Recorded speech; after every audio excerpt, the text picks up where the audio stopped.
e cantou isso aqui, oh, é um pouquinho de Brasil, iaiá. Esse Brasil que canta e é feliz, feliz, feliz. É isso. Não, no caso, ela vai cantar, né?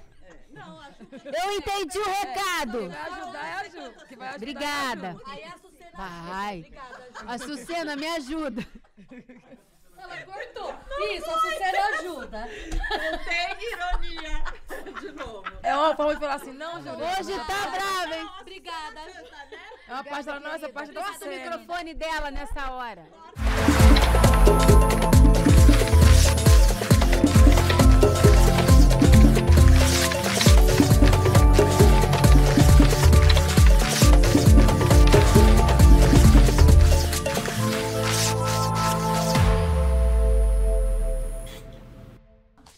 Olá, está no ar mais um Precisamos Conversar, o programa de debates do ICL feito por mulheres para todo mundo. Eu sou a Juliana Baroni, estou super bem acompanhada aqui, gente. Olha que beleza de Brasil diverso. A cantora Açucena. Olá. Isso, parabéns, Sucena. Márcia Tiburi, nossa escritora, e a gente chama ela de professora Teacher. também, às vezes. Pimentosa. Ela é professora, ela é professora. E hoje ela tá só na pimenta, então cuidado, Eu vim vamos toda, ver. toda. Cada semana é um negócio, né, E menina? Sara Toda Zara, situação. nossa filósofa das redes, que está com um penteado hoje belíssimo. Aleluia. Tô bem, pastora. Tá bem, pastora? Bem, flor de lis. Ah, não fala esse nome aqui. Você vai poder assistir também, ó. Precisamos Conversar no Spotify, que está disponível em vídeo. Gente, no dia 7 de julho, o ICL lançou uma campanha, a Somos 99%, que é por um Estado ético, justo e transparente. O manifesto se posiciona contra privilégios de 1% da população, que concentra 63% da riqueza do Brasil, e pede o fim da farra das emendas secretas. A ideia é que o 1% mais rico do país pague mais impostos. A campanha abraça outras lutas também, como a revisão do foro privilegiado dos deputados e senadores, para que, ao cometerem crimes, sejam julgados e punidos como qualquer cidadão. Gente, qual a importância desses movimentos? Vocês acham que o povo está finalmente mais engajado? Márcia? Tenho essa esperança de que o povo esteja num processo de despertar da consciência de classe. A gente vem falando disso aqui, uma consciência de classe, mas também não só uma consciência da classe do tipo, nós somos a classe explorada e há 1% de exploradores, nós 99% explorados, sofrendo e os outros explorando, esses poucos, e tentando nos enganar, fazendo a gente de idiota também. Essa que é a parte que eu, como professora de filosofia, acho a mais interessante. Como é que você constrói a mentalidade daquilo que a população começou a chamar de pobre de direita, depois o Gessé Souza escreveu um livro, né, com esse título, e é isso, é o abuso que que os capitalistas fazem sobre os trabalhadores. Então, eu acho que tem um avanço da consciência, mas tem um detalhe aí que me pega muito, que é, de repente, as pessoas se darem conta de como a vida delas é difícil, sacrificada, de como elas sofrem, como elas vivem no desconforto, e para sustentar o quê? Não é para sustentar nem a elas mesmas, nem aos seus filhos, é para sustentar uma casta que se colocou nesse lugar de superior, né, de casta superior, que é formada por oligarcas. No Brasil e no mundo. Isso não acontece só no Brasil, mas sendo o Brasil um país colonizado, isso aqui tem uma intensidade diferente. Isso desde sempre, né? Desde que o Brasil foi criado, né, gente? Desde que ele foi invadido e construído dessa maneira. Bom, desde a semana passada a gente está vendo o assunto ricos versus pobres bombar. Eu não gosto muito desse negócio de rico versus pobres, não. Porque eu fico lembrando de Caco Antibes, Odete Roitman, Justo Veríssimo, né? Do grande Chico Anísio, que tinha um personagem que falava, eu tenho horror a pobre. E a gente morria de rir nos anos 80 com esse tipo de humor, né? Bom, além de uma enxurrada de vídeos feitos com IA pela esquerda, eles foram feitos para explicar de forma clara quem paga mais impostos nesse país e que o Congresso, que temos aí, legisla para os ricos. É claro que há exceções dentro do Congresso, gente, mas infelizmente são poucos. Olha esses números, Sara. Foram publicados pelo Valor Econômico. Quem ganha entre 750 milhões e 1 bilhão paga apenas 1,49% de imposto. Que absurdo. E uma professora que ganha 3 salários mínimos, ou seja, R$ 4.554, paga 22,5%.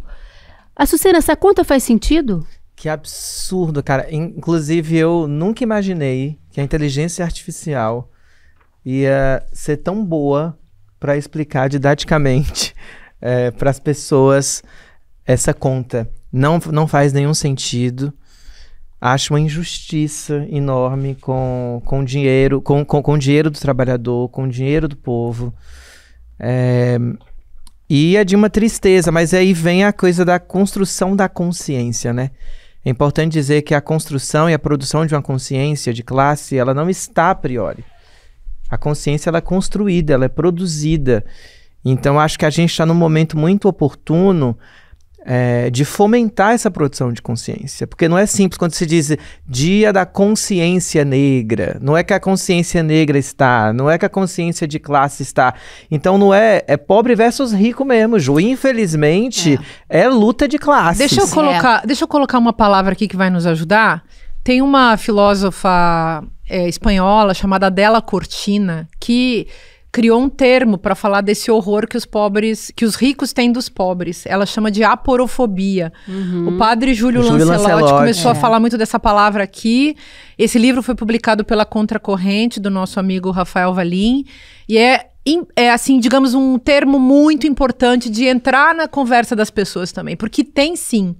Por mais que a gente possa compreender a complexidade da coisa toda, o elemento de aversão, de fobia, aquela mania que as classes exploradoras têm de quererem ser... Aquele desejo, né, de ser diferente dos outros, fazendo eles ficarem numa posição subalterna, pior, isso aí é um fator. E isso é a aporofobia. Então, aquela madame que chega e diz... que pena, esses pobres aqui no aeroporto, já não é mais a mesma coisa andar de avião. É isso, gente. Isso é a aporofobia. É isso. Mas sabe uma provocação que eu quero fazer até pra Sara, que é uma especialista em rede social mesmo. A Sara, se você conversa com ela 5 minutos, você vai ver do que eu tô falando. Mas assim, o que a gente tinha nessa construção do pobre de direita, que vocês comentaram sobre até o livro que Gessé Souza escreve a partir dessa expressão, é que antes a gente não tinha uma personalização das grandes fortunas e dos bilionários como a gente tem hoje no período de rede social. É muito interessante que essa disseminação do pobre de direita, ela acontece quando se faz um espelhamento da meritocracia a partir das grandes figuras bilionárias. Ou seja, você tinha um Bill Gates que era muito recluso e não se mostrava, e hoje você tem um Elon Musk que é uma super personalidade, um Jeff Bezos ou um Trump, que se vende como uma grande personalidade para a indústria pop. Eu tô falando de figuras que se vendem como figuras pop. Isso é muito interessante, porque a gente não tinha isso antes. Então, e dentro da construção dessa consciência de classe, a gente tem uma briga ideológica dentro da rede social. Não, e sem contar que as pessoas ainda não separaram o que é consciência de classe em questão de classe e dinheiro. Porque classe não se compra. Você nasce naquela classe, você morre naquela classe. Vamos supor aí, a Virgínia, por exemplo, que está considerada agora milionária, bilionária, não sei, ela pode ter dinheiro, mas ela nunca vai ser classe A. Você pode ver que os contatos que ela tem, as relações que ela tem, são pessoas que não se misturam com quem tem dinheiro e não tem classe, porque classe você não compra. Nasceu na A, você morre na A, morre falido, mas morre na A. Não, é muito difícil você... Isso. Acho que até existe, mas é muito difícil então, virar essa chave. E aqui no Brasil a gente não aprendeu isso, o que é classe e o que é dinheiro, né? E aí ficou nessa confusão. O que eu achei mais interessante esses dias, eu estava conversando com a senhora, que conseguiram convencer as pessoas pobres de que os grandes milionários não deveriam pagar imposto maior, porque ele já tem empresas, gastos e não sei o quê. Não, né? E o argumento é o seguinte, o argumento é o seguinte, eles geram emprego. Isso. Se taxar, a gente vai chegar até o trabalhor. O que eu expliquei pra ela foi o seguinte, eu falei, nega, Nenhum empresário dá emprego. Ele não abre lá uma oportunidade para te dar dinheiro. Ele seleciona entre os melhores que se candidatam alguém para caber dentro do que ele precisa, porque ele vai ganhar dinheiro com você. Quando ele paga um funcionário, é mais do que o lucro do lucro do lucro, porque a pessoa está servindo para ele para gerar renda. Então ele tem que pagar imposto sim, porque a gente tem que pagar um monte de coisa, né? Aí ela conseguiu entender mais ou menos que não é sobre dar emprego. Ninguém dá emprego. O cara só tem empresa porque ele quer mais dinheiro. É sobre explorar as pessoas, e a gente tá falando trabalho. de bilhão, a gente não tá falando, como diria o Gessé, de você que tem um renegade, ele adora falar isso. E é consumo, gente. Quem mora aqui tem que pagar pelo consumo que morou no Brasil, você consome, né? Não, então, tem uma coisa interessante também sobre luta de classes, que você fala, não é você que tem um renegade, é que quando as pessoas falam da propriedade privada, que é questionada, é muito importante lembrar, questionada pelos socialistas, pelos marxistas, a gente está falando de propriedade privada dos meios de produção. A gente não está falando de roubar a sua casa, de expropriar a sua casa, de se apropriar. A gente está falando de propriedade privada dos meios de produção, que é do povo. E essa propriedade privada dos meios de produção, ela foi aparelhada por essa elite. Claro. Por essa casta, por essas oligarquias. Eles sempre foram os donos dos meios de produção e hoje eles são os donos, e sempre foram também, os donos dos meios de produção da linguagem. Aí você imagina um ICL entrão, né? Ou essa galera toda que tá fazendo esse jornalismo à sua maneira, criando blogs, criando 1000 caminhos para falar também do seu ponto de vista, muitos jornalistas jovens. Eu acho que tem esse lugar da comunicação, né? Quem domina a comunicação domina o mundo. Quem domina a mídia domina o mundo. Ela é o quarto poder. Eu queria chamar a atenção para um negócio que você falou, Sara, tão interessante. Você estava falando, então, da classe, né? E do dinheiro. E estava aqui lembrando do Brasil, que é um país desse delírio do novo rico, né?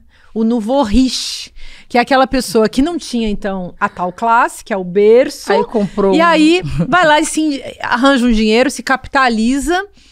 Tem um filme que eu quero recomendar para quem gosta dos clássicos do cinema, que é o Il Gattopardo, o Leopardo do Visconti, que é a história da unificação italiana, que eu acho fabuloso, porque tem um personagem. Então, a nobreza vai ter que encarar a democracia. E tem um personagem que é um cara que é um pobretão que fica rico, e aí ele precisa do título de nobreza, e isso ele não vai ter. Ele não vai ter, ele pode ter todo o dinheiro do mundo, mas o tal do título que ele quer muito, ele não vai ter. E mesmo que ele consiga o título, ele não vai ter aqueles gestos, aquele capital social, aquela cena, aquela forma de ser, que é aprendida desde o berço. Então, gente, vamos ficar entre nós mesmo, sendo nossa classe aqui de trabalhadores e trabalhadoras, que é muito mais charmoso, muito mais bonita, porque os nobres, eles são cafonas. Alguém aí quer ser parecido com o príncipe Charles? Coisa parecida? Eu perdi uma amizade essa semana. Fala. Não, eu perdi uma semana porque eu chamei a minha amiga de pobre. Ela ficou chateada comigo, parou de falar comigo. Tem umas 3 semanas já que ela... Ninguém gosta, porque é um xingamento, né? Foi uma forma que eu consegui explicar a ela o que é ser rico. Falei, nega, se você precisa trabalhar pra você se manter, você não é rica. Você pode viver melhor que muita gente no Brasil, mas você não é rica. E se por acaso, durante um ano, você ficar sem trabalhar e mudar a sua forma de viver e tirar os seus confortos, tiver que cortar coisa, você não é rica. Só se você puder ficar um ano vivendo, viajando, trabalhando, comendo bem e não fazer falta no seu cofre. Você tem cofre? Ela, não, mas eu falei, então, você é pobre? Aí ela parou de falar comigo até hoje. Ou seja, não é sobre o dono do Renegade, não é sobre o dono da montadora sobre do o Renegade. Da gasolina que abastece o Renegade, entendeu? É sobre isso. Mas olha, deixa eu só falar pra você que tá nos assistindo, porque o texto completo desse manifesto que o ICL lançou tá no site 99%.com.br. Se você está nos ouvindo, não está nos vendo, eu vou dizer pra você como é que você entra nesse site. É o número 99% por extenso.com.br e até agora, gente, Nossa, já tem um mais site? de 250 mil pessoas assinaram esse abaixo assinado. Então, eu quero fazer um convite. Assine você também. Faça isso agora. Agora, porque é importante essa pressão social. Né? Porque isso é uma pressão espontânea que o ICL está fazendo, de organizar esse engajamento que está acontecendo no Brasil inteiro. Foi ótimo, amei a pressão.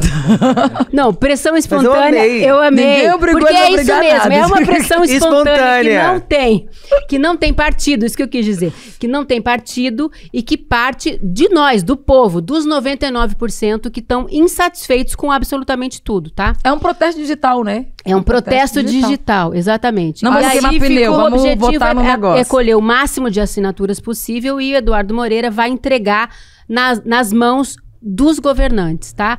Tanto de todas as esferas. Então, contamos com você. Faça isso agora e mande para os seus grupos e ajude a gente a conquistar mais assinaturas. São todas verificadas com CPF, quer dizer, não tem robô. Então, já são mais de 250 mil pessoas mesmo. Isso a gente precisa engajar, né, Luju? Isso a gente precisa engajar. Então, é isso. Contamos com você. Somos 99%. Agora vamos para outro assunto, muito importante também. O mascote da COP30, que é a Conferência das Nações Unidas sobre a mudança do clima, foi escolhido. É quem? É o Curupira. Aí, Sara. Olha, o primo do Saci. É primo do Saci. Primo do Saci. A Sara é nossa saciânica. Sou folclorista da mesa. E assim que foi divulgado, o deputado federal Nicolas Ferreira, vocês conhecem, né? Infelizmente conheceu. Ele escreveu a seguinte pérola, olha só. Excelente escolha para representar o Brasil e nossas florestas. Anda para trás e pega fogo. As redes sociais enlouqueceram com o tamanho desconhecimento do folclore brasileiro. Afinal, gente, o Curupira, todo mundo deveria saber, é considerado o guardião das florestas e dos animais. Ele tem os pés virados para trás para confundir os caçadores e proteger as matas. Ignorância dele, ou ele se faz de desentendido? Porque só para causar, né? Com um assunto tão sério como as florestas, gente. Porque, deixa eu dar uma dica para você, Nicolas Ferreira. Olha bem para mim, que você deve assistir o ICL de vez em quando para si. Para ver como é que você vai bater nesse pessoal progressista, essas feministas. Tem horror a feminista. Tem horror. Não, e não sabe pensar, né? Porque Curupira não anda pra trás. O Curupira tem os pés pra trás. É isso, mas ele não sabe. Mas se você não sabe, saiba. Eu vou dar uma dica pra você. Tem um amigo querido, Cristiano Meirelles, que foi, durante a pandemia, lá no nosso sítio. Ele é um ator, cantor, músico, absolutamente fantástico, dançarino. E durante a pandemia lá no sítio, a gente fez um especial infantil chamado Fantástico Armário da Vovó. Criação do Cristiano Meirelles, meu amigo, um beijo pra você. E tá lá no site do ICL. E tem uma série inteira sobre o folclore brasileiro. Cada episódio é sobre um personagem, Sara, do folclore. Tem o Saci, tem a Cuca, tem a Mula Sem Cabeça, tem a Yara, tem todos os principais.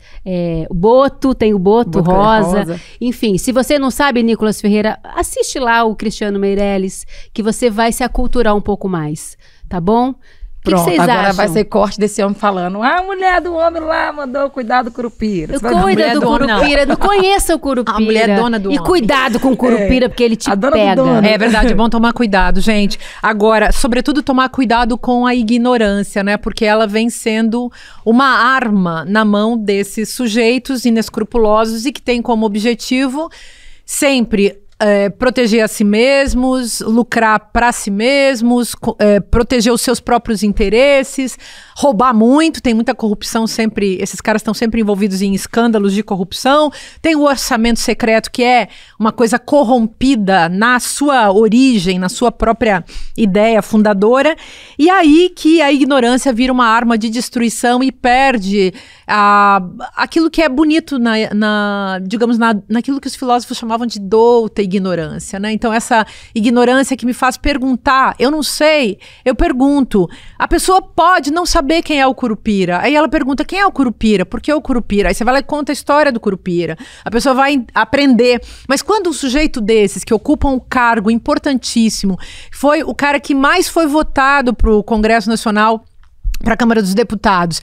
Foi o cara mais votado. E ele se manifesta assim, não é ingenuidade, não é uma ignorância do bem, digamos, aquela que me faz perguntar o que está acontecendo, que eu não entendi, que eu não sei, e que é natural e que faz parte da vida. É uma ignorância orquestrada, administrada, manipulada para causar efeitos de poder. Esse sujeito é um manipulador como é o Bolsonaro, et caterva, né, e a galera deles, mas... E alienante, né?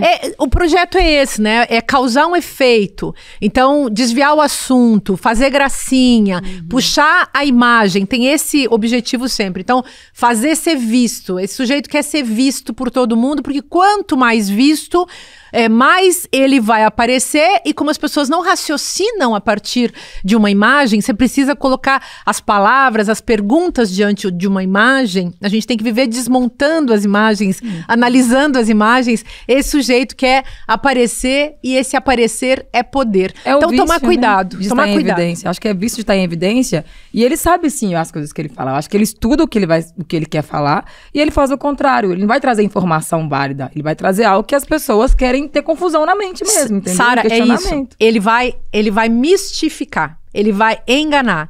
Ele é um charlatão. É um sujeito que sabe fazer o discurso. Ele sabe que quanto mais ridículo, grotesco, mais aberrante ele for, mais ele vai alcançar. E tem muita gente que vai achar legal. Foi assim que o fascismo entrou no Brasil. Isso aí é a estratégia do ridículo político, o discurso grotesco.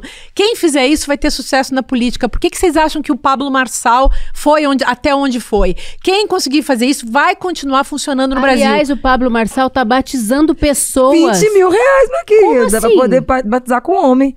Menina, então eu não sei qual foi. Mas ele é pastor? Uai, ele levantou, tomou uma água e falou. Mas ele pode? Agora pode. Até no meu tempo, né? No tempo que heresia era levada em consideração dentro da igreja, as pessoas tinham que ter um chamado divino, que acordava, tinha uma luz batendo no sol da sua casa, falando você é pastor hoje. Ou fazer um curso, ou ter um chamado, alguma coisa.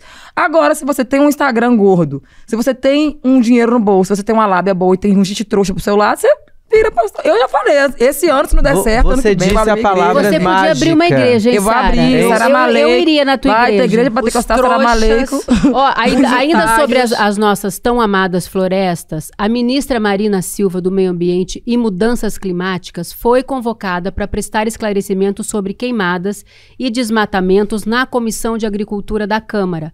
E foi recebida, gente, com muitos insultos. O deputado Evair Melo, do PP, claro, disse que Marina era adestrada, mal educada e ainda que Marina tem dificuldades com o agronegócio porque ela nunca trabalhou, nunca produziu, não sabe o que é a prosperidade construída pelo trabalho. Ele disse ainda que ela tem um discurso alinhado com as ONGs internacionais. Olha isso, que absurdo.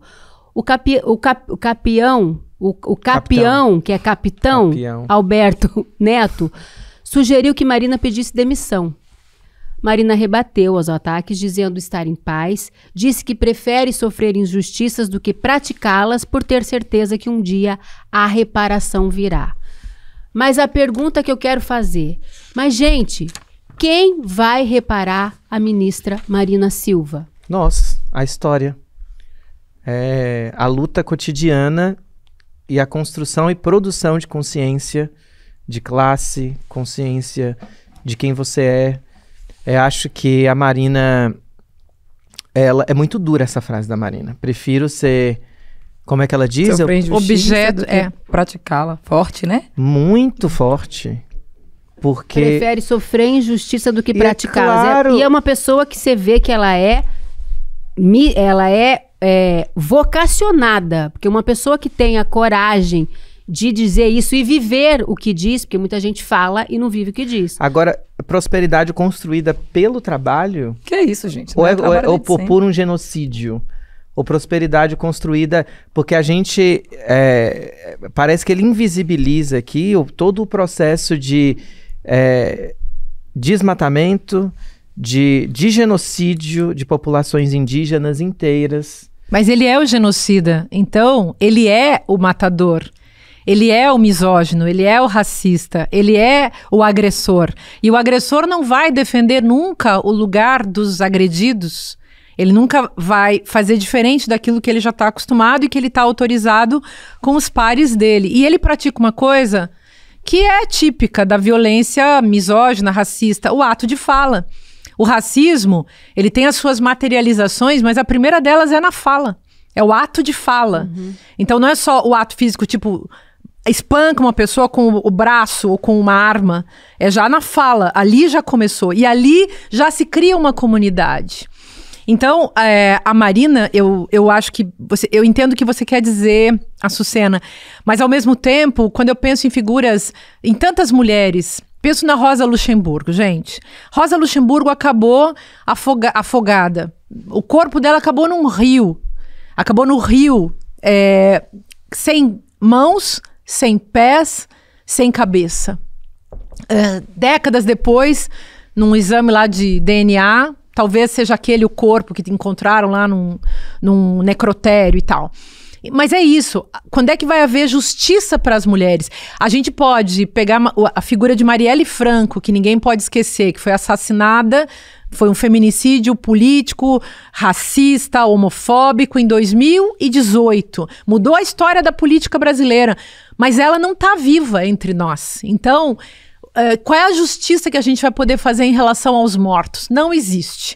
E por isso, acho que em relação às mulheres que sofrem violência, também a gente não consegue fazer justiça. O que a gente consegue fazer é continuar com a luta, lutar mais e mais, unirmos umas às outras e criar os coletivos, as manifestações, colocar mais mulheres na política, alterar o cenário. Mas aquela pessoa, ela não existe mais. E assim, a gente vai falar bastante desse assunto hoje ainda aqui, mas a gente vai defender a Marina, mas deveria ter uma defesa institucional, né, Sara? Por que ninguém do governo toma uma medida? Cadê o decoro parlamentar? Cadê o respeito entre as pessoas? Eu acredito muito no pacto silencioso masculino. Sabe? Pra mim é o que mais grita, né? O silêncio dos homens é ensurdecedor e é o que mais machuca. Por quê? Mesmo diante essa situação que a Marina passa, que agora virou um rodízio, né? Parece que cada semana alguém escolhe um tema, um assunto e vai pra cima dela. Ainda assim, eu não vejo homens de esquerdas que são posicionados a favor da luta feminina de bater de frente também à altura com esses caras. Não tem esse incômodo. Tipo, não é comigo. Porque se você luta, né, pelas mulheres, você não pode simplesmente só lutar pelas mulheres. É lutar contra os homens que lutam pelo fim das mulheres, da autonomia da mulher e tal. E aí, toda vez que eu vejo que a Marina tá no meio de uma confusão dessa, infelizmente, eu ainda não vi homens nem de direita que fala que é o conservador que tá prezando pela família, porque se uma família fundamentada, né, no que eles falam que é a mulher, a esposa e tal, qual que é o valor que a mulher tem, então, dentro desse conceito? Você não vê homens que valorizam a mulher dentro do conceito de família como submissa, você não vê os homens, você não vê ninguém gritando em favor da Marina. Entendeu? Eu quero levantar mais esquerda, né? E eu quero levantar um aspecto. É óbvio que a imagem da Marina está sendo desgastada. É óbvio que querem tirá-la do governo. Gente da esquerda e gente da direita. E todo mundo quer tirar ela do governo. Que ainda um monte de gente. Não, então, ela está sendo fritada. Inclusive, a imprensa não fala tanto sobre isso quanto deveria. Dá uma nota ali e assim, o assunto acabou. Mas tem um outro nível que aí a esquerda tem que repensar. O que a gente está chamando de esquerda tem que ser repensado. Porque esses dias vi um intelectual que dizia assim, a esquerda errou. Desculpa, gente, que eu vou ficar falando desse jeito, né? A esquerda errou de diagnóstico. Eu disse, ai, meu filho, escuta aqui, intelectual, homem branco engravatado. Qual esquerda errou o diagnóstico? Eu sou uma intelectual de esquerda e feminista, muito mais esquerda que você, e eu não errei de diagnóstico, bebê. Eu não errei de diagnóstico. Então, mas leu meus livros? Não, porque primeiro que os homens não nos leem. Eles são capazes de nos plagiar quando eles ouvem a gente falando, porque eles acham a gente bonitinha falando. Mas deixa eu falar uma coisa importante. No nosso chat, o programa é gravado. Aí, durante a exibição do programa, eu fico lendo o chat. Tem muitos homens que estão aqui nos ouvindo, de coração, ouvidos e olhos bem abertos, e que estão gostando muito e aprendendo muito. Sim. Então eu quero deixar esse convite. Venham, homens, venham nos assistir. Tem 1%. Venham. Tem 1% de homens. 1%. Não, eu tô falando isso, é óbvio que tem várias exceções e tem caras muito legais na esquerda, óbvio. Mas tem esse negócio aí que eu tô falando, não é mentira. Isso aí não é uma invenção minha. uma eu tenho hegemonia, provas. é uma hegemonia. É uma hegemonia. Gente, o Mas papo aí- liga os homens da direita à esquerda. Então, mas aí o que vem no erro aí do tal sujeito esse? Ele não percebeu, na época, que se tratava, por exemplo, de fascismo.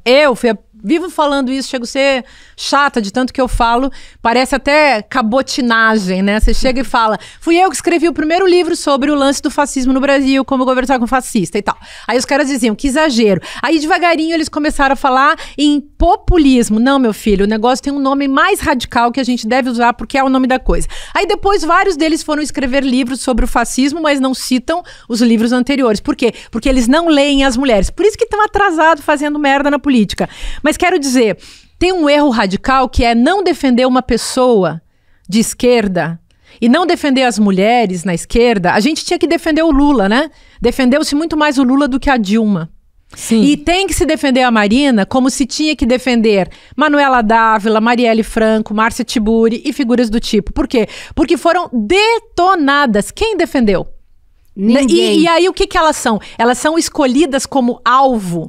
Elas são Chatas. A chata do rolê. Chata do rolê. Mas aí a extrema-direita... Não tô pedindo pra me defenderem como pessoa. Eu sei me defender, sou muito dona de mim. Agora, Ariana, ela quando sabe se você é defender. usada como arma... Quando você é usada como arma, aí a esquerda é muito trouxa mesmo.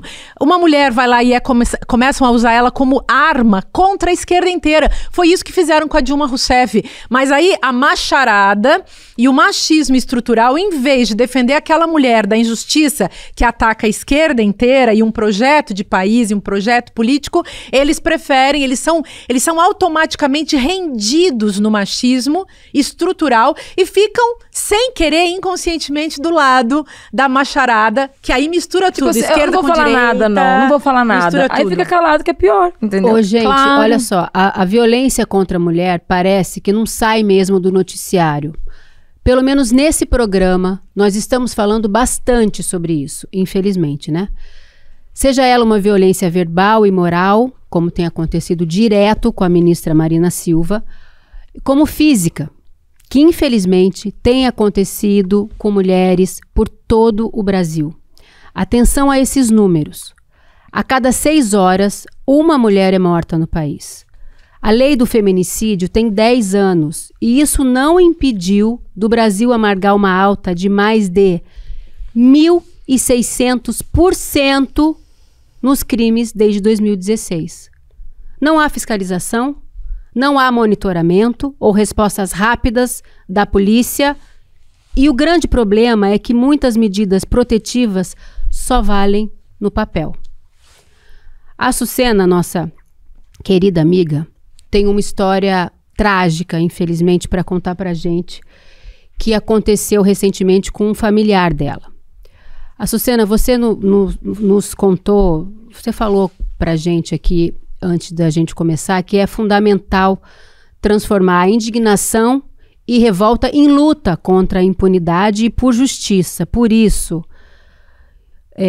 primeiro, sentimos muito pela sua dor, pela dor de toda a sua família, e a palavra é sua. Quero agradecer ao Precisamos Conversar, a direção, as minhas colegas maravilhosas que contribuem para um debate muito relevante na sociedade e na produção de uma consciência de gênero, que é fundamental para mulheres e homens. E reconhecimento de privilégios e do que quer dizer ser dona do próprio destino, ser dona do próprio corpo, do que quer dizer emancipação de gênero. E foi por isso que minha prima foi assassinada no último sábado. Ela era uma mulher livre que disse não para um homem, mãe de uma criança de 3 anos, estava indo com uma amiga trabalhar às 7 da manhã e de repente um carro veio com tudo, atropelou ela e a amiga em cima de uma moto. O carro chegou a invadir uma casa e esse homem sai do carro e dá algumas facadas nela e ainda desfigura o rosto dela, como símbolo de crueldade. Ele namorou ela apenas 6 meses. Nos primeiros sinais de violência, ela preferiu terminar o relacionamento e ele não aceitou o término, né, do relacionamento. E foi com com choque primeiro e surpresa, que de manhã eu estava indo viajar para fazer um show em Ilhabela, que chegou as primeiras notícias, assim, mas com aquele... parecia mentira, né, porque a gente sempre lê as notícias com certo, claro, distanciamento, porque não tá perto da gente. Mas quando acontece perto, é muito esquisito. E ainda mais pra gente que tem uma vivência de luta e de denúncia dessa coisa horrorosa que é o feminicídio. E, por exemplo, esse não e esse silenciamento que estão tentando fazer com a Marina Silva está totalmente relacionado à morte, inclusive, dessas mulheres e à morte da minha prima. A gente está falando de uma estrutura que quer silenciar as mulheres. E quando a gente faz uma campanha de não, é desde o abuso sexual até o não que uma mulher dá para um homem de não querer conviver e ter uma relação com eles. E a gente vê o quanto os homens são mimados e aprendem e são chancelados por essa estrutura patriarcal a se sentirem no direito de tirar uma vida. Eu, antes de acabar minha fala, só queria mandar meu abraço apertado, que eu vou visitar minha família na semana que vem, pra tia Ilza, pra tio Sivaldo, pra tia Vânia, pras irmãs de Lane Luz, que é Dilane Luz, é o nome dessa menina maravilhosa, que inclusive me acompanhava, me deu muita força na minha carreira entre os meus familiares, e sentia muito orgulho de quem eu era, e mandar o meu abraço apertado e dizer que está sendo um momento muito difícil, assim, de muita dor, e eu acho que é uma hora de transformar mesmo esse luto em hastear essa revolta, essa indignação, hastear como uma bandeira de luta contra a impunidade e de justiça pelas mulheres. E, enfim, eu acho que eu pensei tanto em vocês, eu pensei tanto na gente quando isso aconteceu, porque espaços como esses aqui é o que gera produção de consciência, é o que gera produção de reeducação. E aí deixar o debate das medidas protetivas, que veio como um caminho importante, né, para proteção de mulheres, mas toda política pública pioneira, ela tem que ser reajustada. A gente está falando de uma política pública pioneira para as mulheres que precisa... O que a gente está vendo é que o não acompanhamento efetivo de proteção a essas mulheres e reeducação também desses homens leva à revitimização, que é um conceito que a galera do jurídico tem utilizado, porque muitas mulheres têm sido vítimas de agressões institucionais, físicas e de vida a partir da denúncia. Por exemplo, esse assassino da minha prima, ele foi pra cadeia, ela denunciou, ele tentou atropelar ela uma vez, ela denunciou, ele foi pra cadeia e ele foi preso, pagou fiança, saiu da cadeia e depois de 3 meses ele assassinou minha prima. Agora, nesse último fim de semana. Uma tragédia anunciada. Anunciada. Então, muito obrigado primeiro a vocês. Um beijo para minha família e que a vida de Elaine Luz não seja em vão, e a gente vai lutar por isso. Obrigada, tá, por compartilhar com a gente. E a gente está aqui fazendo o nosso trabalho, que é denunciar mesmo. Vamos falar de novo sobre isso. Enquanto houverem esses crimes, a gente tem que falar. É a nossa única arma. É conversar, é falar, é conscientizar, é se expressar, é se abrir. E esse programa existe para isso. Posso... Né, Sara? Bom, desculpa. Não. Porque a Sara também sofreu violência, né? Porque assim, eu acho que uma das coisas que ajuda muito o homem a continuar com esse posicionamento de se sentir impune quando comete um crime contra a vida da mulher Eu acho que deveria existir uma reforma no formato que é escolhido pessoas para trabalhar numa delegacia, por exemplo, que a mulher recorre, né?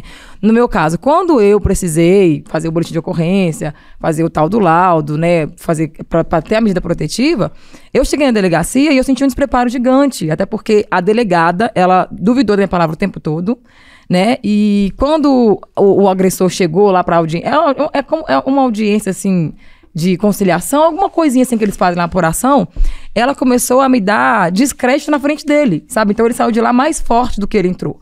Porque ela falava assim, mas o que você fez pra você apanhar desse cara? Ele te bateu mesmo? Porque eu tinha com a criança no braço pequenininha assim, magrelinha, só o pé e a cabeça, com o zoião, magra, só trabalhando com uma louca, tirando cloro. Aí me chega o pai dela mais claro, com o olho mais verde. Então, tipo assim, o que essa mulher não tá grata de ter um cara como esse? Nem que seja pra bater. É o que eu li na situação dela. E aí acabou que fizeram lá, me deu um esculacho, parecia que era eu que tinha batido nele. Me deram uma medida qualquer que ele falou, se eu quiser eu pego isso e rasgo. Porque realmente é só um papel. É isso aqui, ó. Acabou, isso aqui nós joga fora, sabe? E aí eu acho que deveria... proteção, há uma burocracia, não é humanizado, uma intenção, sabe? Eu acho que as pessoas que vão trabalhar, principalmente no primeiro contato que a mulher tem, que é na delegacia de mulheres, deveria ter uma seleção específica, sabe? Se você não sabe lidar com isso aqui, vai pra outra coisa. Vai lidar com o crime organizado, sei lá, mas esse sentido aí deveria ter sido uma seleção melhor. E eu já vi que não foi só eu que reclamei isso, não. Várias mulheres que vão fazer a denúncia, quando chega lá, são hostilizadas quando são os homens, né? Tomando conta. E quando são mulheres da delegacia, também são mulheres que apoiam o movimento dos homens. Então a gente tá um pouco perdida nesse sentido. Gente, são histórias infinitas. Eu fiz uma peça em 2008, 2005, que chamava Veneza. E a minha personagem era uma prostituta. E eu fui na Vila Mimosa, no Rio de Janeiro, para conversar com prostitutas que cobravam, na época, muito assim barato. Era um lugar muito pobre. E aí eu conversei com uma das meninas e ela tinha uma marca, uma cicatriz enorme no rosto. Ela disse que o pai deu uma facada nela e ela fugiu de casa. E ela precisou se prostituir. E aí eu falei, mas como é que são os seus, como é que são os programas, os clientes? Ele falou assim, tem menino da Zona Sul Carioca que vem aqui e paga só pra me bater. Nossa.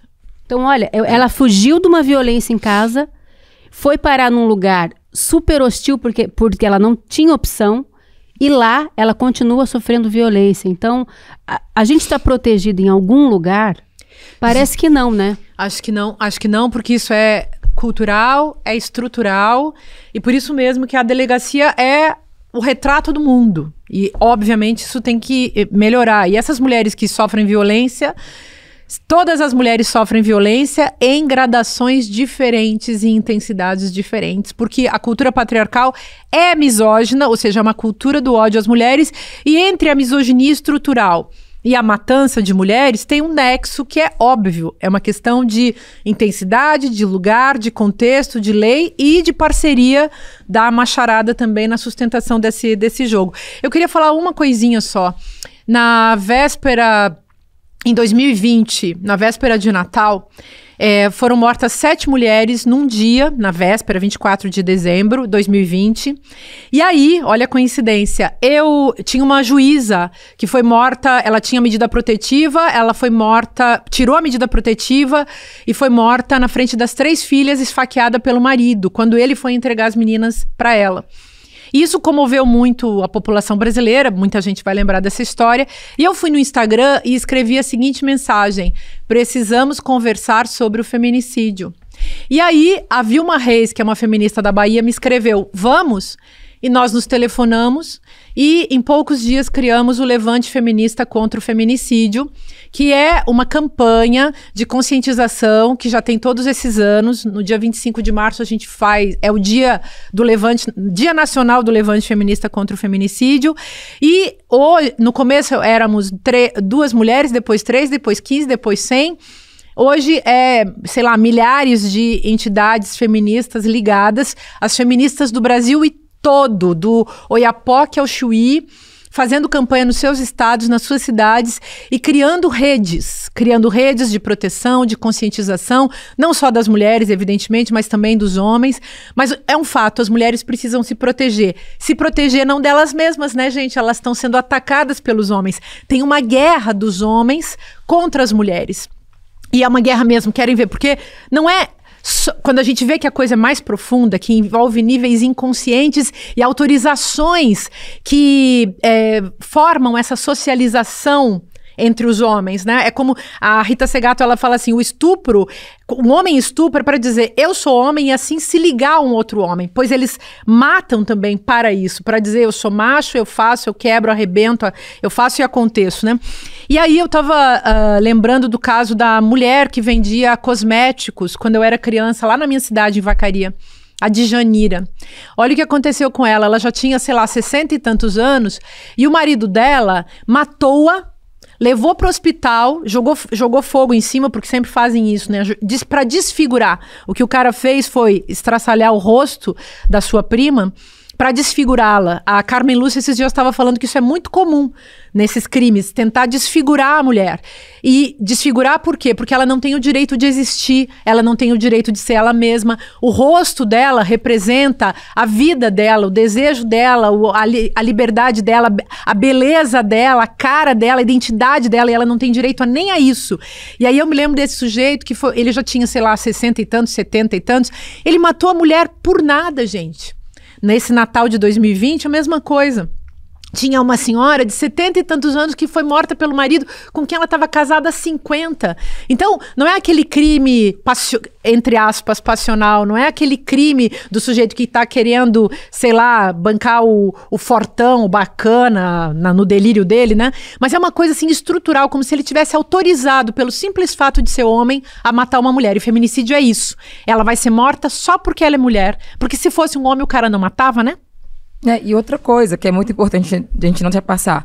Existe um mito de falar que só homem perigoso mata mulheres, né? Só traficantes. E a gente pode reparar que, geralmente, a grande parte dos homens que estão cometendo feminicídio são homens do RH, são homens pedreiros, são trabalhadores comuns que ainda existem, né, como homens e usam o lugar de privilégio de ser homem, né, de estar no campo masculino. Então, esse negócio de, não se envolve com traficante, não só por isso, né, porque a galera confunde um pouquinho, acha que é só de lá que vem o perigo, e aí esquece de tentar, bem pelo colocado, menos, viver de forma preventiva com cidadãos de bem, né, os comuns, e acredita que não vai acontecer nada porque eles não passam essa imagem, né, de ser perigoso, e na verdade só de ser homem já é um perigo pra gente, né, na verdade. Isso que você está falando tem muito a ver com o nosso próximo assunto, que é no dia 2 de julho, agora, depois de 2 meses de um julgamento midiático, em um tribunal de Nova York, Sean Combs, ou P. Diddy, eu conhecia como Puff Daddy, você vê que os canais ficam mudando de nome, né? Ouviu o seguinte veredito. Ele foi considerado culpado por 2 dos 5 crimes que estava sendo acusado. Diddy comemorou o resultado e agradeceu ao júri, formado por 8 homens e 4 mulheres. A família bateu palmas e os fãs, foi a imagem que mais me chocou, tá? Fãs do lado de fora do tribunal se lambuzaram com óleo de bebê, óleo que Diddy usava para estuprar as suas vítimas. É meu Deus mesmo. Apocalipse sinal. Gente, é muito deboche, né? É muita crueldade, né? E eles não associam, né, no silenciamento que isso é o silenciamento das vítimas. Eles não associam, ou associam. Claro que sim, eles estão banalizando junto. Gente, isso é a cultura do estupro também. E eu vi mulheres, a cultura do estupro, na imagem tinham várias mulheres fãs do rapper, né, P. Diddy, se lambuzando com esse óleo que virou um símbolo do horror, né? E é a banalização do mal, gente. É mais uma das imagens da banalização do mal. E é a cultura do estupro. É tipo, as crianças vão ser estupradas, as mulheres vão ser estupradas, haverá o mal e essa gente vai ficar aplaudindo porque estão fazendo junto. Isso é uma maneira de você assinar embaixo que isso está autorizado. É a banalidade do mal declarada e sem vergonha. É uma coisa que eu percebi, principalmente quando se trata de pessoas do artístico, né? Pessoas famosas. Ninguém tá querendo defender causas. São pessoas. Elas defendem algo até a página B. A partir do momento que alguém cometeu algo criminoso quanto esse moço, mas é alguém que ela gosta, aí ela já muda de postura. Aí ela abre, né? Fica mais flexível. Se esse moço ir fazer show aqui no Brasil, ele vai lotar estádio, entendeu? Ele vai vender ingresso com menos de 24 horas. Porque aqui, pelo menos aqui é assim. Se fulano tem um nome pequeno, ele não pode cometer tal crime. Agora, se for um nome maior, aí a gente pode abrir uma exceção, entendeu? E uma coisa muito importante que eu vi esses dias, no programa que eu estava assistindo, né, no podcast, são 3 pessoas que eu admiro muito, são 3 homens, né? 2 estavam na mesa do podcast e citaram um. E eu sei que nessa conversa, né, falaram assim, mas se fulano fizer qualquer coisa, o meu pano tá pronto pra ele. E eu acho que são falas como essa que trazem um peso muito absurdo, porque não é porque o fulano é referência que ele tem que ser, que a gente tem que aceitar tudo que ele fizer. A gente não pode condenar as pessoas, mas tem que sinalizar, isso aqui você fez não é legal, isso aqui é criminoso, isso aqui é errado. Então eu te amo, você é o meu ídolo, mas nisso aqui você tem que ser punido. E quando os homens começam a falar dos outros assim publicamente, dando a entender pro artista, pro político, pra quem ele tem como ídolo, que ele pode fazer o que ele quiser, que ele tem um pano pronto, e isso dá... eu acho que uma certeza para todos os outros que sempre vai ter um homem ou outro ali, nem que seja no seu âmbito familiar, no seu trabalho, defendendo o que eles fizerem, entendeu? Mas isso aqui é muito a gente pesado, não vai passar sabe? pano para ninguém não, né? A gente fez esse pacto, a gente aqui não vai passar pano para ninguém. Bom, outro assunto um pouco mais para tentar fugir, mas para a gente conseguir respirar. Respiro. Ainda no mundo pop, tá? Nos últimos dias, o novo rosto, na verdade, de Anitta, está provocando um debate forte. Segundo uma matéria de O Globo, do jornal, Anitta, que tem 32 anos, já fez mais de 50 cirurgias plásticas. A última foi para afinar o queixo, as bochechas e aumentar o tamanho dos lábios. Anitta não vê razão para esconder as mudanças em seu corpo e rosto, ela divulga e fala a respeito disso abertamente, tranquilamente. E nós não devemos julgar, claro, nenhuma mulher por fazer o que ela quer. Ela tem dinheiro, ela tem a vontade, ela faz o que ela quer, ela é dona do próprio corpo. Mas será que a Anitta não está influenciando mulheres, e principalmente adolescentes com 12, 13 anos, que já querem colocar botox? É uma geração, gente, que acredita que tudo pode ser corrigido com agulha, bisturi, skincare, meninas de 10 anos, 9, fazendo skincare com ácido hialurônico, um absurdo, né? O que vocês acham sobre esse novo rosto da Anitta? Eu não responsabilizaria a Anitta. Eu acho que a Anitta, ela é mais uma... Influenciada.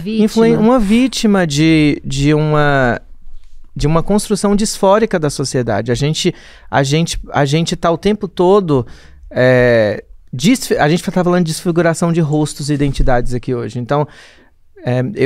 Eu queria falar muito desse assunto também, porque eu sou uma mulher trans no mundo e a prática mais comum de quando você transiciona são as cirurgias, né? O uso das cirurgias para você sentir uma identidade com o seu gênero. O que a gente viu, e uma das grandes contribuições das mulheres trans, não só das mulheres, mas de todas as pessoas homens e mulheres trans, é que você não precisa de cirurgias para se identificar com o gênero, com qual sua cabeça se identifica, com aquilo que você é. Eu não preciso colocar seios. Por exemplo, eu tenho vontade de fazer uma cirurgia no meu rosto, que é na minha testa, que é uma das cirurgias mais comuns entre as pessoas trans, que é essa glabela. O nome desse osso aqui é uma glabela, que a testosterona projeta para frente. Muitas mulheres cisgêneras que têm esse osso projetado, ou que tem um maxilar muito grande, também faz essa cirurgia de feminização. Preciso fazer? Não preciso. Não virou uma prioridade para mim até hoje, até ponto de eu tenho vontade de fazer, de colocar seios, também tenho, mas não virou uma prioridade. Eu transicionei junto com mulheres feministas. E isso me deu muito respaldo crítico e bibliográfico para que as minhas disforias fossem atenuadas durante meu processo. Foi muito importante o processo de consciência de meu corpo, junto com discussões feministas do meu entorno. Eu fui acolhida pelas minhas amigas feministas. As minhas amigas iam levar roupas para mim, calcinhas para mim, maquiagens para mim. Então foi um processo de construção de consciência da mulher que eu era e que queria desabrochar. Isso me fez ter uma paz com o meu corpo, ter uma paz com a minha... Só que é muito difícil. Eu lembro que as primeiras vezes que eu me olhava no espelho com batom, eu me sentia feia, que eu vestia uma saia, eu me sentia feia. Tudo era um motivo de sentir feia. Até você desconstruir o espelho. O que é o espelho? O espelho é o olhar do mundo, não é seu olhar. Quando você vê o espelho, não é você que está se vendo, é você com tudo que o mundo te acusou. Então, quando a história da Branca de Neve, eu tenho até um texto sobre isso, todo espelho conversa com você todos os dias, o espelho conversa com a gente. E você pergunta, espelho, espelho meu, existe alguém mais feia ou mais bonita do que eu? E o espelho vai te responder. E ele te cobra. Ele te cobra. Ele te justamente. cobra. Então, assim, a Anitta é uma vítima também. E claro, ela tem suas vontades. Não julgo a Anitta. As mulheres trans são muito julgadas, né, dentro do processo de construção da sua feminilidade. E eu acho que, claro, isso não é uma condição para que você seja uma mulher. Isso não é uma condição. Mas é uma questão de educação mesmo. E eu agradeço muito a minha rede de mulheres feministas que me apoiaram no meu processo de atenuar as minhas disforias. Eu falei disso na minha rede, né? Foi uma chuva de confusão. Mas assim, primeiro, tem que normalizar, gente, que nem tudo é... Eu entendi o que você disse, Açucena. Eu entendi perfeitamente. Mas às vezes é porque a pessoa quer... Ela não tem mais identidade. Os artistas que se criaram na época, que a Anitta, né? Que vieram sem aquela mídia pesada que tem hoje. E depois entrou pra esse negócio aí da mídia, que tudo que a pessoa faz é postado e tem nessa visibilidade. Eles ficaram sem identidade. E é normalizar que tem pessoas que se perderam no meio da identidade. Tem pessoas que são assim, se anda com cowboy, ela vira cowboy. Se anda com piriguete, ela é piriguete. Se anda com intelectual, ela fica intelectual. Porque tem pessoas que não conseguem segurar a sua própria essência porque não se conhece a esse ponto. Esse povo que virou artista, assim, vendendo imagem que nem eles conheceram ainda, ficaram propícios a isso. E a Anitta, ela tá querendo parecer com um povo que hoje é padrão mundo, que são as Kardashian, né? É isso. Então, assim, quando eu quero conquistar o pico do mundo, eu tenho que parecer com quem já tá lá. Então a Anitta simplesmente se enfiou no meio. Uma coisa que eu tive que explicar na minha rede social pras pessoas é a diferença entre fisionomia e aparência. Porque quando eu falei que eu nunca mudaria a minha fisionomia, assim, o pessoal começou, mas você tá falando o quê? Se você tem tatuagem no rosto. Aí eu tive que explicar, gente, fisionomia, conjuntura do rosto, traços, nariz, olho, né, boca, essa testa, seu maxilar. Isso é a conjuntura da fisionomia. É a sua identidade, isso, né? é seu traço. Isso aí é a coisa que você vai nascer com isso. Não tem como... É só se você tirar. Agora, aparência é o que você agrega. Tatuagem, piercings, né? Adornos, coisas que não vai mudar o seu físico. Mas, Sara, mas uma coisa que eu saindo em defesa da Anitta também, trabalhando na indústria cultural, é que a Anitta, ao mesmo tempo, é uma mulher tão forte, mas eu acho que essas cirurgias também é uma expressão profunda das vulnerabilidades dela. Sim, e das cobranças que a indústria cultural tem. Eu entendo que você também isso não é nem um julgamento, é um entendimento, sabe? Justamente. E eu tava falando com uma mulher trans, né, depois que ela me chamou, ela falou, Sara, porque essa questão da cirurgia, eu falei, nega, é o seguinte, quando a mulher trans precisa fazer algum tipo de cirurgia no rosto, é pra mudar justamente a... que eu falei? Fisionomia. Por quê? Pra deixar mais feminino dentro do que ela entende feminino. E é uma proteção até, viu? Então, assim, é uma questão de fazer isso pro seu entendimento mesmo. Eu entendo como o feminino tá com menos... Como é que é o osso? Labela. Então, você faz. O negócio da Anitta, que nem tá errado também, ela pode fazer à vontade. É que, simplesmente, ela tá fazendo algo pra parecer com alguém que é dono do mundo, gente. As pessoas querem ser dona do mundo também. Então, pra mim, é bem nítido isso. Ô, gente, eu queria fazer também uma pergunta pra Márcia, que é a seguinte. Quando é liberdade estética e quando é submissão a um padrão de beleza, no seu entendimento, nossa professora? Agora a gente filtros, tem... né, do Instagram. Você sabe que eu tenho uma amiga dermatologista, diz que tem muitas meninas novinhas chegando lá com foto delas com filtro, aqueles filtros do Instagram, dizendo, eu quero ficar assim. Então, é uma coisa dos nossos... Eu já pensei nisso. É claro. Isso é muito comum.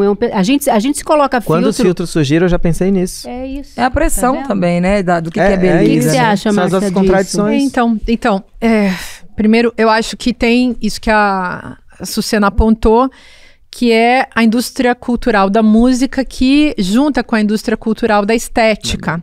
E aí, tem a Anitta... E a Anitta 2.0. Então agora vai ser uma nova fase, novas músicas, novo produto. Até ano que vem. Isso é um novo fator. Álbum, novo até rosto. Ano que vem. E um dia, e a Anitta tem uma coisa que também acho que é um ponto para a gente fazer uma inflexão interessante aqui no nosso debate, que é o fato de que por enquanto ela é uma jovem, mas nós ficamos velhas. Então, quando nós vamos ficando velhas, tudo vai sendo muito mais cobrado. Esse espelho, ele é infinitamente mais cruel em relação a gente. E as mulheres são muito calculadas e medidas, até às vezes por pessoas que têm a melhor das intenções. Eu me lembro quando eu era jovem, eu tinha cabelos pretos, e a revolta de pessoas no meu mundo, no meu contexto, assim, cadê aqueles cachos? E quando eu usei cabelo raspado, cadê os cachos? Cadê o cabelo preto? Eu dizia, gente, tem um negócio chamado cair o cabelo com a idade.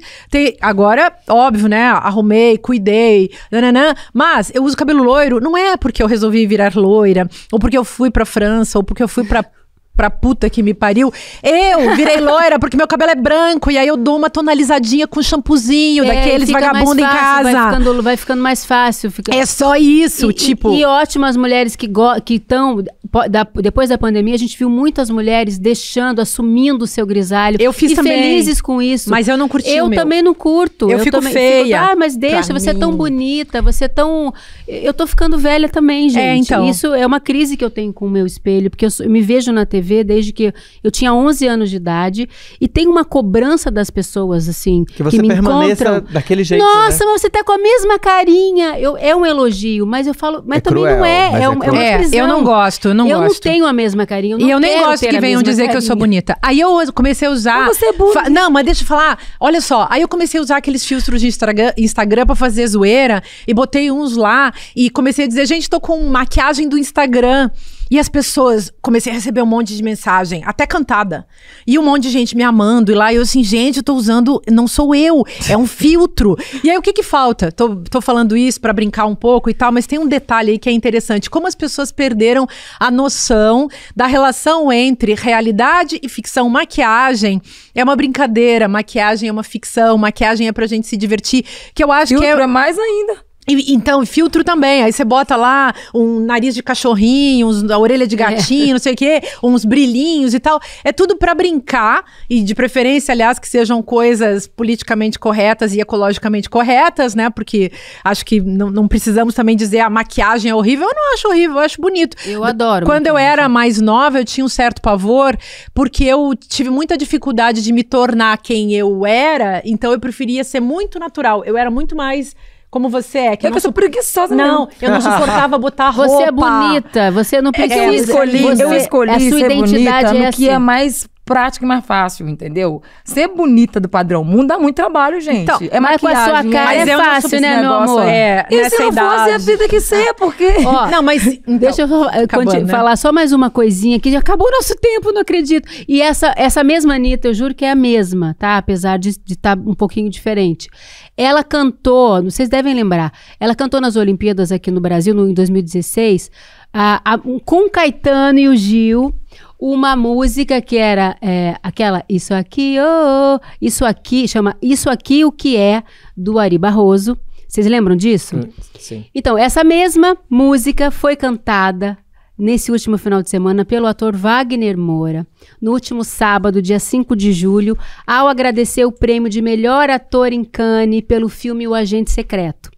Eu explico, em maio, quando foi a premiação, na época do festival, o Wagner estava filmando em Londres. Então fizeram um evento no Museu do Louvre em Paris. Olha que simbólico, né? É o Brasil entrando na meca da arte do mundo, né? Para a exibição do filme O Agente Secreto, dirigido pelo brilhante Kleber Mendonça.